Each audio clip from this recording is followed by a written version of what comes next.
এই ভণ্ড পীর সাহেব, আপনাকে বলছি, এই উপমহাদেশের যত পীরের মুরিদ আছে আপনাদেরকে বলছি, কান খাড়া করে শোনেন।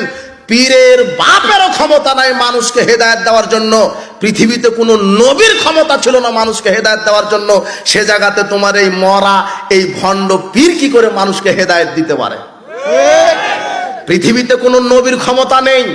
ইব্রাহিম আলাইহিস সালাম তার বাপকে হেদায়েত দিতে পারেনি, নূহ আলাইহিস সালাম তার ছেলেকে হেদায়েত দিতে পারেনি। রাসূল সাল্লাল্লাহু আলাইহি ওয়াসাল্লাম তার চাচা আবু তালেব মরার সময় বলছেন, চাচা ই আম্মি কুল আশহাদু আল্লা লা ইলাহা ইল্লাল্লাহ, হে আমার চাচা আপনি শুধু একবার বলেন লা ইলাহা ইল্লাল্লাহ, আমি আপনার ব্যাপারে সুপারিশ করব।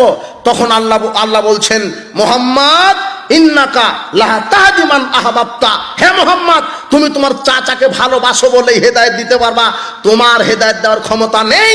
ওয়ালাকিন্নাল্লাহ ইয়াহদি মান ইয়াশা, হেদায়েতের মালিক আমি আল্লাহ। সূরা কাসাসের 56 নম্বর আয়াত আল্লাহ বলছেন, হে মুহাম্মদ হেদায়েতের মালিক তুমি নও, হেদায়েতের মালিক আমি আল্লাহ।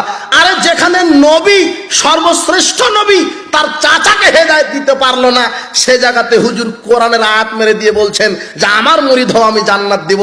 তার মানে এগুলি টোটালি ভণ্ডামি, টোটালি ভণ্ডামি। পীর মানেই ভণ্ডামি।